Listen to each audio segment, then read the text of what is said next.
Well, good afternoon, everyone, and welcome to today's workshop about reaching customers online with Google. My name is Anna Kristen. I'm the Director of Events and Engagements on the Spouse team at Hiring Our Heroes, and also an Army reservist and a Navy spouse, and not actually an entrepreneur myself.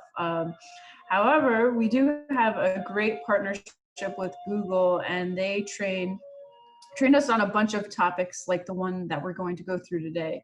Um, Most of you might know this, but Hiring Our Heroes, we focus on just all aspects of employment. And today's presentation is going to focus on these things, on how you can start a small business. If you already have a business, how you can improve it. But we really thought this content would be great for Wellness Wednesday, because learning how to best leverage these tools can really make your business a little bit less stressful.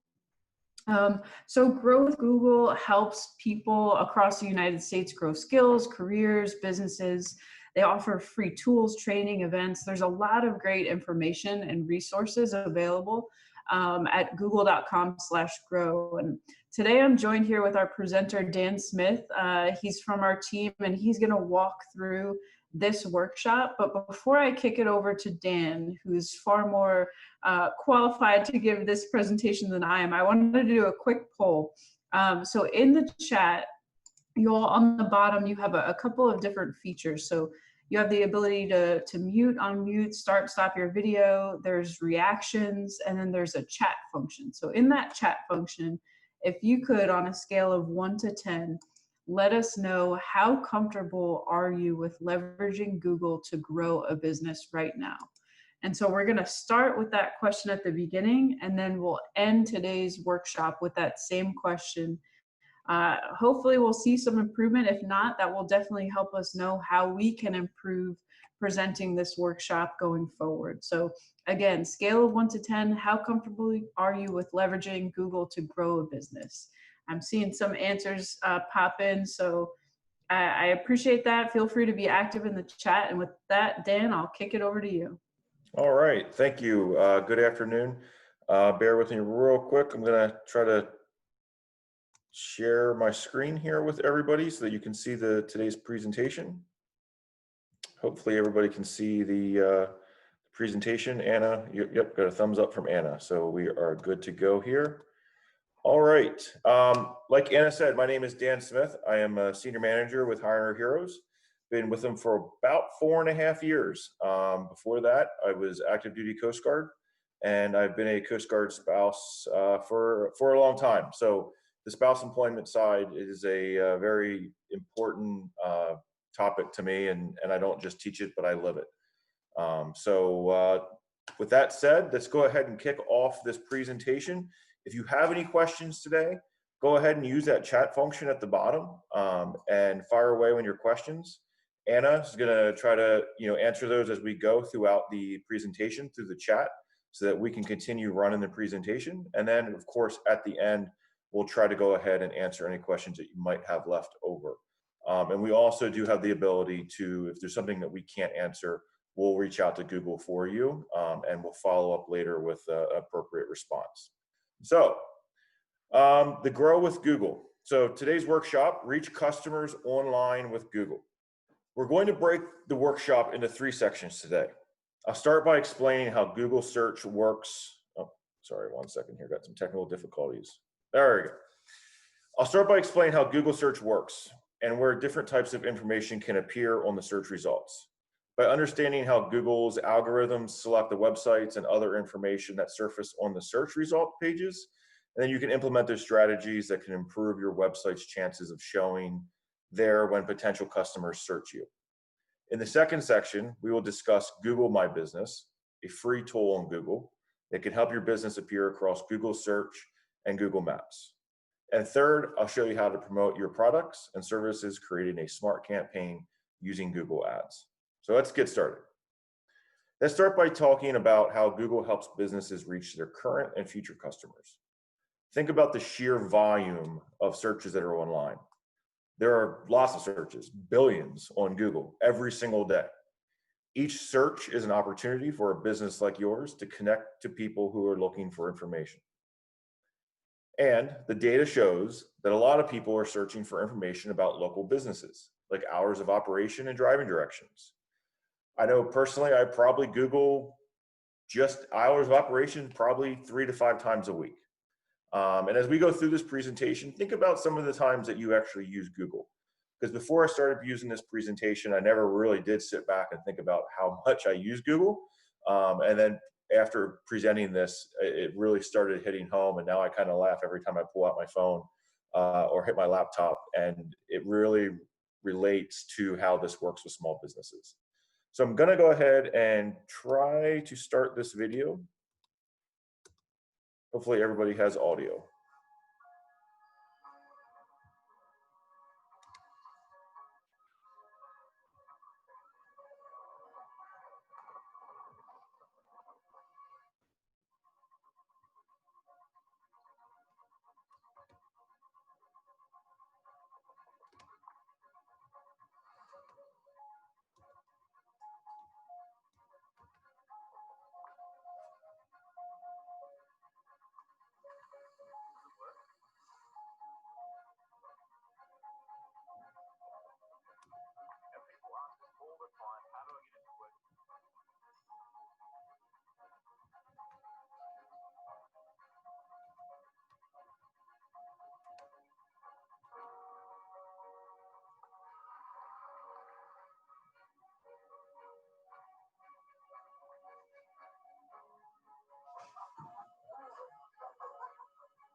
All right.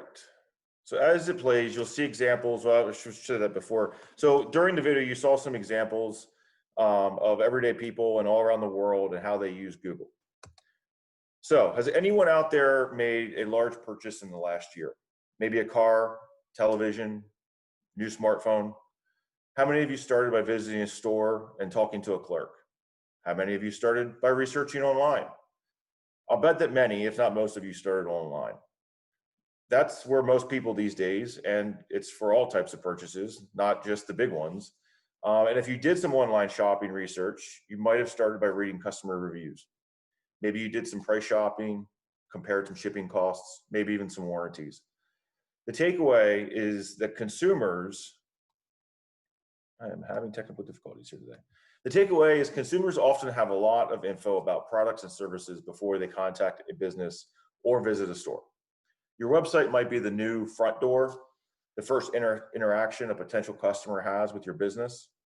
It's important to note that customers may start that shopping journey online, but there's still a lot happening offline. In fact, 85% of all transactions still happen in local stores. Also, research shows that people are more concerned with their need in the moment than any particular brand. So what's that mean? That means that even if your small business is brand new and unknown, you've still got a shot at winning a searcher's business if your online presence helps them in a critical moment or a micro moment. With all this in mind, let's take a look at different ways that Google can help searchers find you online. The first thing to understand is that when you are doing a Google search, you are not actually searching the entire web. You're searching Google's index of the web. Think of it this way. Think of it as a web browser as an ever-growing library filled with billions and billions of books. A book represents a website. Pages of the book represent pages of your website. But there's no card catalog to help you find anything, no central database. On top of that, people aren't merely searching for websites. They want to find specific information inside the sites, the individual pages and resources. So how in the world can people find anything? Enter the search engines like Google. Google's job is to read the book, categorize the pages, and help searchers find the information on these pages. Google finds information on the web by sorting through all those billions of sites and web pages and showing people where to find the answers they're looking for. To do that, Google uses software called a web crawler, also known as a spider, a robot, or just a bot. Google's crawler is known as Googlebot. Googlebot starts with a list of URLs. It then visits these websites looking for new links to add to the index, plus changes to websites and dead links. Googlebot follows links from page to page, sending website info back to Google servers to update the index to ultimately help searchers find the web pages. Googlebot processes each page it indexes, taking notes of important information from keywords to website freshness, and stores it in the index. The index is like the index in the back of a book, with an entry for every word seen on every indexed web page. It's huge and ever growing. Google's index contains hundreds of billions of web pages. Every time a person searches Google, the search is looking for information stored and organized in this gigantic index. And there's a lot of searches happening. More than 1 trillion each year worldwide. It's hard for me to even wrap my head around that number. So here's another way to imagine it. So in one finger snap, Google just processed about 40,000 searches. Okay, so 40,000 searches just happened. For each of the corresponding search result pages, how did Google decide which website resources to display? These decisions all happen automatically, the work of a computer algorithm. Google's algorithm considers more than 200 factors or signals. These signals include basic criteria like the language and location of the searcher and what type of device is being used. Other signals include the age of the content on the web page, its relevance to the search query, and whether the page provides a good use experience, and a lot more. After identifying the best set of results from information stored in that index, Google presents the results to the searcher, and all this happened in a fraction of a second. So let's take an example search results page. When someone searches Google in today's world, they typically type in a phrase or ask a question describing what they want to find on the web. This is called a search query. Google's job is to show the most relevant information to the search results page to the searcher, so the searcher finds what they're looking for. In today's world, the consumer expects to find exactly what they're looking for without taking too much of their time. We're all guilty of that. So on the search is a search results page. Does this look familiar? The tips in today's workshop are especially relevant to the results you see in the center well of the page. These are the organic or natural search results. The information presented about each site is the organic results is called a snippet. Each snippet includes a URL, a page title, which is in green, and usually a page description that gives the searchers more information about the result. Some search results pages show a business profile on the right side of the page. Incidentally, this information can be managed by the business owner with a free tool called Google My Business. The search results may display relevant ads served by a product called Google Ads. This illustration points out where images of products can appear at the top of the page. These are called shopping ads. You may also see text ads in the search results, labeled with a sticker that says ad. I'll point out one last section of the search results page. At the bottom of the search results page, you will see a list of searches related to the query. That's a cool feature that helps you see what other people are searching for too.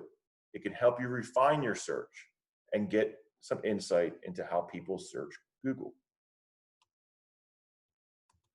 I'll ask this question real quick, and you guys go ahead and hit it at the bottom of the chat, and hopefully Anna can answer anything or respond. But how many of you actually look at the bottom of the search results page? So I can't see the chat, but Anna can. So again, before today, over your experience of searching Google, how many have looked at the bottom and actually seen that search results page? Open a web browser if you want, and you can do this later, but open a web browser window and visit google.com.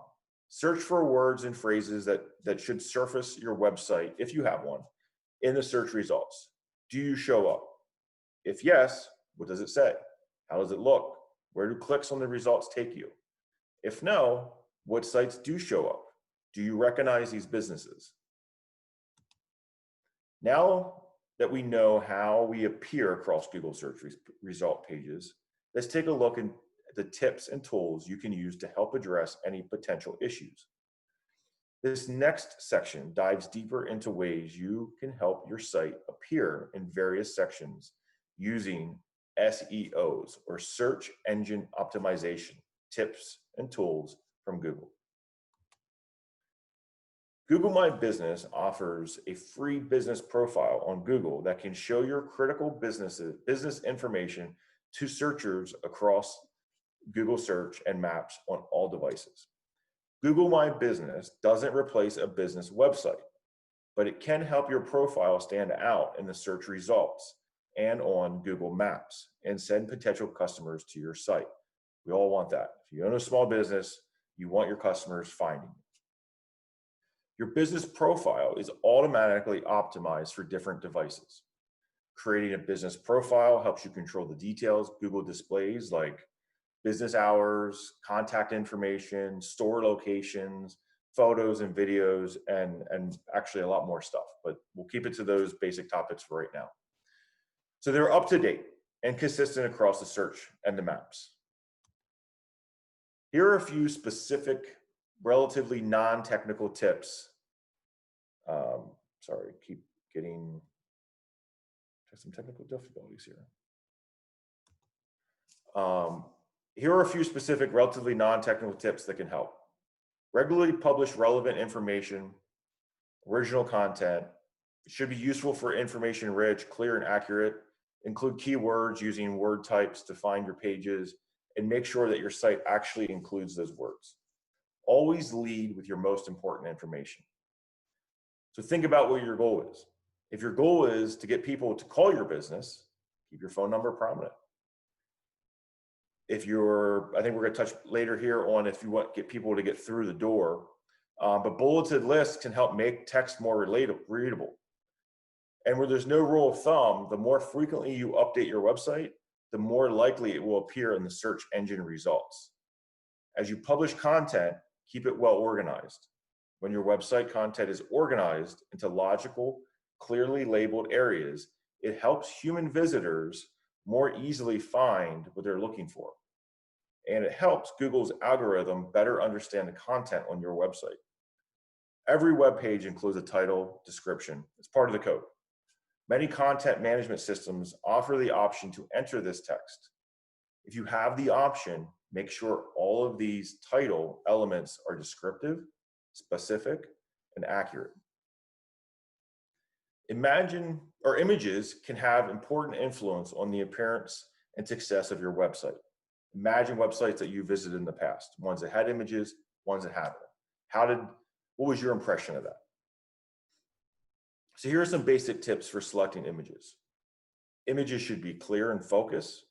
They should look right in the overall website design. It's almost always better to use real photos rather than stock photos. I know myself as a veteran, even as a military spouse, being in the military community, it really strikes a nerve when I see those stock military photos of, an Air Force cover with an Army BDU jack. I mean, we've all seen the horrible stock photos that are out there.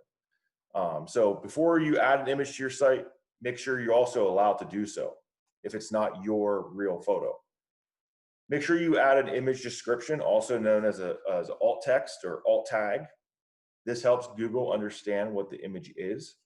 Think of it like this, writing on the back of a printed photo. It kind of makes me laugh because we don't really print photos that much anymore, but I'm sure some of us of the older age can relate to that. But think about that. When you used to write on the back of that printed photo so you can identify the people in it later, it also makes it easier for people who are visually impaired and or who are using screen readers to read that text. Make sure the size is optimized for the web. That can be a little tricky because digital images have two types of sizes. One is called the file size. A larger file size can mean a higher quality image, but there's a trade-off. It takes longer for a web page to load with a bigger file. File sizes are measured in bytes. 1 kilobyte is 1,000 bytes. I'm trying not to lose you here on the technical side, but it is important. So 1 kilobyte, 1,000 bytes, and that's still pretty small. Depending on the speed of the visitor's internet connection, it's usually not a problem to load an image that is 100 kilobytes. 1 megabyte is 1,000 kilobytes. And at this size, it can start to slow down your web pages. If you use a digital camera, even from a phone, your image size might be many megabytes. In this case, you should use a software to shrink it down before you put it into your website. The second image size refers to dimensions. For the web, dimensions are measured in pixels. Without getting too technical, which I think we already have, but you can make an image smaller, but if you make the dimensions bigger, the image will appear blurry or pixelated on the web page. Image size is important because you want to optimize for load time. Here's a cool little fact. The probability of bounce increases 32% as a page load time goes from 1 second to 3 seconds. So you increased how many people are going to leave your website by 32% in just 2 seconds because of an image size. It's even tougher on mobile. Here we go. 53% of visitors are abandoned if a mobile site takes longer than 3 seconds to load. It's crazy. Here are some free tools you can use to help your website have a good online presence. Content is important. Make sure your site loads quickly. Load time, or the speed that your page appears, is very important. We just mentioned how quickly people drop off. Optimizing for load time matters because every second on a mobile load page, conversions can fall off up to 20%. If you check the speed of your website, you can check the speed of your website by trying Google's free Test My Site tool at g.co/test my site. The test scores measures mobile speed, or how long it takes the site to load on a phone. Keep in mind that it's not just the strength of the web connection that determines mobile speed, but also the elements on the web page. After evaluating your site, the test generates a report with a list of specific suggestions that you can help to optimize. Another tool that can help your website appear in the organic results is a tool called Google Search Console. Search Console helps you monitor and maintain your website's presence in Google's organic search results on all devices. Here are some things you can do with Search Console. You can make sure that Google can access your site. Kind of an important step. You can submit new content and remove content you don't want shown in your search results. And you can monitor your site for problems. Search Console shows you how Google and the world see your website. For example, you can see reports that tell you which queries cause your site to appear in search results, which websites link to your site, if your site works well on mobile devices, and a lot more. Here's a nice little key part of that. Search Console, it's free. Again, you can access it at g.co/Search Console. To wrap up our tips, that looks at another tool that can help find ideas for creating new content, Google Analytics. To begin to understand the strengths and weaknesses of your website, You need to understand what visitors do or didn't do when they got there. This is called website analytics data.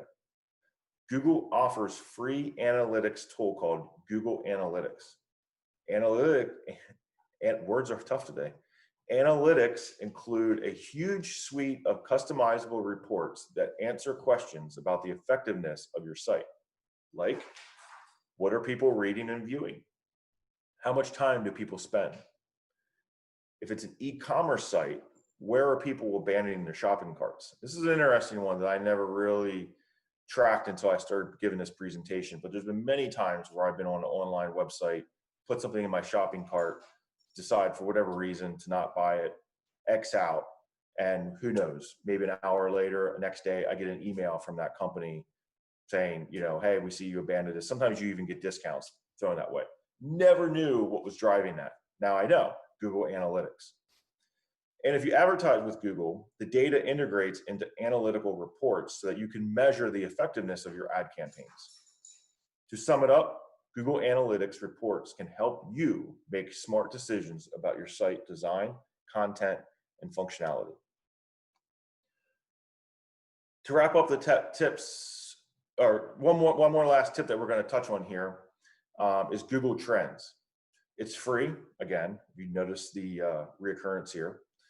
Web-based tool, it's a free web-based tool that shows the relative popularity of different search terms on Google. The data is presented in a graph on a scale of 0 to 100, with 100 representing the peak search volume. It has enough data. If it has enough data, Trends can show a forecast of search volume, related popular searches, and rising searches, searches experiencing significant growth. You can also use it to find and compare the popularity of different words and phrases, determine seasonality of different searches, see where searches happen geographically, and see related searches. All this information can help you see what topics people are interested in and create relevant content to publish on your website. You can try Google Trends by visiting g.co/trends. Now it's time to start practicing using your list of keywords. Again, you don't have to follow along on this if you don't want to. You can come back and do it later. But if you do happen to have a window open on your computer for Google Trends, you can open up the web browser at, again, g.co/trends and enter some keyword phrases you would like to compare. Narrow down the results by location. You can adjust the date ranges to see how or if the results appear different, and you can explore related searches for more ideas. All right, let's talk about another way to reach customers online. Advertising your products and services with Google Ads. So I want to introduce you to Honest Soul Yoga. It's a small business that was able to grow significantly by using ads strategically. So let's watch a video about them. Again, bear with me, I'm not a technical expert here. Hopefully everybody's seeing the video. I deployed to Afghanistan in 2007. Being there was the hardest part of my life. My stress level was through the roof. Yoga made me realize that I should be able to handle those stressful moments, that anxiety. I wanted to share that with the military community. So when I decided to open a yoga studio, it was really important to get as many people as possible through our door, not only to help them, but also because we had to pay our bills. My goal was to get people to call us because we knew if we could talk to them, it would be easier for them to show up and come through our front door. It's actually pretty magical because since we've launched our Google Ads, our phones started ringing off the hook. I know my ads are working when more people than normal are walking through the door, when the number of intro offers that we're selling have doubled, and in result, we had to add 10 new classes a week, we had to hire more staff. What I love about Google Ads is that when I'm super busy at work, I can just check my phone and I can instantly track my results. As a small business owner, it's bigger than just you. It's about the families you impact, your employees, your own community. I have somewhere I can let my guard down, and everybody else is here for a common reason. Everybody that I've met here, and they were looking for something in their life to help them, either physically, emotionally, spiritually, an impact on so many lives. We're so lucky that we get to do this. I like to say that I started a community center for adults, and we just happen to do yoga here.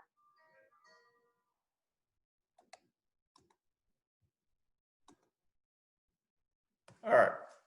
So before diving into how to set up a smart campaign, let's review where ads can appear. Ads created with smart campaigns can appear on both the Google search and the display network. The Google Search Network is a group of search-related websites and apps. Your ad can appear when people search for products or services you promote. The network includes Google.com, Google Maps, Google Play, plus search-related sites that partner with Google to publish ads. The Google Display Network is a large group of websites and apps that show Google ads. The ads can reach people earlier in the buying cycle, appearing alongside content related to your business, and ads appear when consumers are looking at content, browsing websites, watching YouTube videos, checking email and Gmail accounts, or using mobile apps. Ads on Google Display Network, ads on the Google Display Network can also show images. Your ads may include images from Google My Business listing, or with smart campaigns, your ads can appear on both the search and display networks depending on the goals you set. The Google Ads system will automatically determine where to show your ads to give you the best chance for success. If you're not yet familiar with smart campaigns, it's a campaign type designed for small businesses. They're flexible. You choose your goal and customize your content. Your ads can bring visitors to your website and connect to offline customers by driving phone calls and store visits. There's no contract, minimum commitment, startup fee, or cancellation fee. You control when and where ads can show, and you control the budget. And with a straightforward setup process, smart campaigns can get your business advertising online in minutes. Once your ad is set up, the smart technology will help find ways to improve your ads and help get better results. Start by signing into your Google Ads account, or you can create an account by visiting ads.google.com and clicking Start Now. Once you've set up and signed into your Google Ads account, you will be prompted, to the first step of creating an ad using smart campaigns. You will be asked to enter your business name and business web address. Next, you have 3 goal options. 1, you want people to call your business. So you choose this goal if you get customers primarily over the phone, you want to talk to customers before setting up an appointment or bookings, or you want to track calls using forwarded number. This goal might be a good choice for appointment-focused businesses like beauty salons, home repair, pet sitting services, etc. Number 2, visit your physical location. Choose this goal if you have a physical location customers can visit without contacting you first. Your first interaction with customers is usually at the store. This goal might be a good choice if you're promoting a retail store, a showroom, coffee shop, etc. This goal helps connect online marketing with offline action. And number 3, take action on your website. Choose this goal if most of your business is conducted online. You want customers to complete a trackable action on your website. This goal is a good choice if customers can buy your products online or complete an important action like signing up for an appointment, a class, registering for an email newsletter, etc. Back to our video, Honest Soul Yoga wants to drive more foot traffic to their boutique, so they would select goal number 2, visit your physical location. It's important to note that you can only select 1 goal per ad. However, if you have more than 1 goal, you can create multiple ads, 1 for each goal. So, Honest Soul Yoga. They can proceed to the next step in setting up their smart campaign. The owner needs to specify whether she wants her ads to appear geographically, and if there's geographically ads, where. When you create an ad, you will see a couple of options for choosing a where your ad can appear. First option, you can specify a radius around the business location. Second option, you can identify cities, regions, countries, as shown in the example slide. You will see selected areas highlighted in color. As you adjust your geographical range, look at the top corner to see the estimated audience size. It tells you how many people search Google within your selected area. Which option should you choose? Well, it depends on your business. If you're advertising for a business with local clientele, you might choose a radius. If you're advertising for a business that sells products and services beyond a local area, you might decide to expand the audience much further. Choose the audience that makes the most sense for your business goals. If Honest Soul Yoga's goal is to drive a shopping rush to their boutique, they might want to target ads in a radius. They can experiment with the distance, starting with what they know about existing customers. For an example, they might look at their customer database and determine that most clients live within a 35-mile radius of the studio. That information can help them set an effective ad radius. The owner can always go in and change it. In fact, she probably will want to expand the ad's geographical reach when the new yoga studio locations open up. The next step is choosing a business category and the products and services you want to advertise. This helps the system understand the customers that you want to reach. For those of you familiar with online advertising, here's one notable difference with Smart Campaign. You will not create a list of keywords. Instead, the system will automatically generate search phrases that help determine when your ad should appear. I'll talk more about this later. Honest Soul Yoga wants to promote the yoga mat package and try to get people in to try a class. So they will look for the most appropriate options. The system may offer suggestions, but only select the items that make sense to your promotion.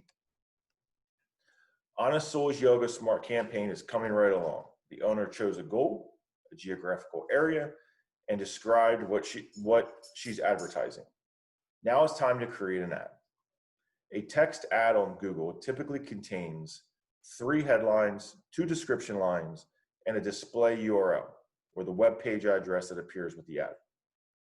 It's important to focus on showcasing the most relevant, compelling information in your ad. With Smart Campaigns, the ability to set and fine-tune a budget for each ad. You will set a monthly budget that makes sense for businesses.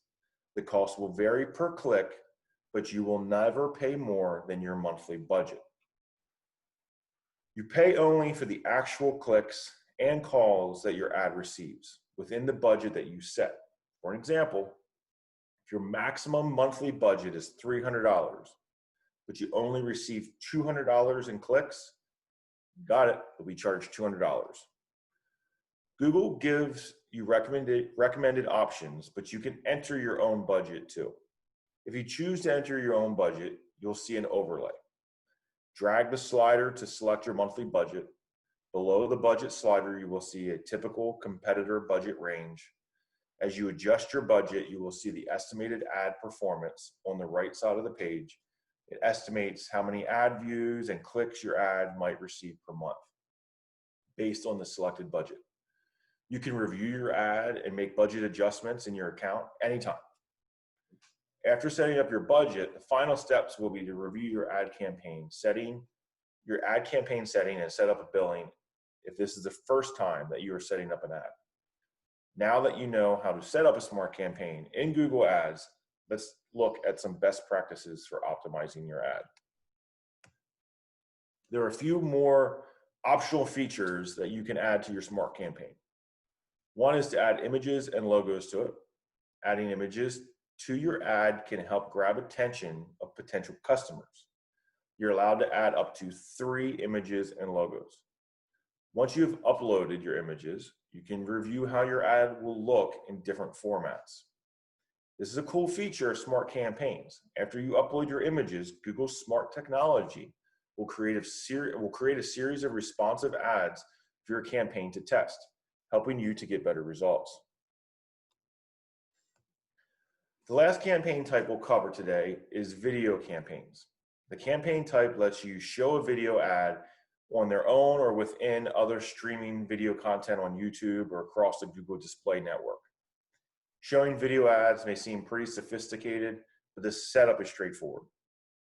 You can use videos from your own YouTube account, and like other campaign types, you can see ad performance and tweak targeting. Video ads help to accomplish goals related to sales, generating leads, increasing website traffic, building brand awareness, increasing brand consideration. There are 5 video ad formats. Let's break them down. In-stream ads run before, during, or after other videos on YouTube. The display network, games, or apps, ads may also run on YouTube videos embedded on other websites. After 5 seconds, the viewer can skip an ad. I'm sure we've all seen them on YouTube. Video discovery ads appear on YouTube only. These are seen in places where people discover content. Next one, outstream ads. Show your partner sites. These ads are available on mobile devices and tablets. Non-skippable in-stream ads. So we talked about in-stream ads, now we're talking about non-skippable in-stream ads. They're 15 seconds or less, and as the label suggests, viewers can't skip the ad. And 5, bumper ads are designed to increase brand awareness. Bumper ads are just 6 seconds or less, and viewers cannot skip them. To wrap up today's session, we showed you different ways to reach customers online, showcasing how to bring visibility to your products and services in different areas of Google search results pages. Here's a quick recap. Build or improve your website. Your business needs a search-friendly, mobile-friendly site. Create or claim your free business profile at google.com/business. And try the Google Ads. You can fine-tune your offers when people are searching for your products and services. If you want to learn more about any of the topics covered in today's workshop, refer to this slide for URLs. Of course, you can always do a Google search too. If you want to sharpen your business and marketing skills, check out Primer.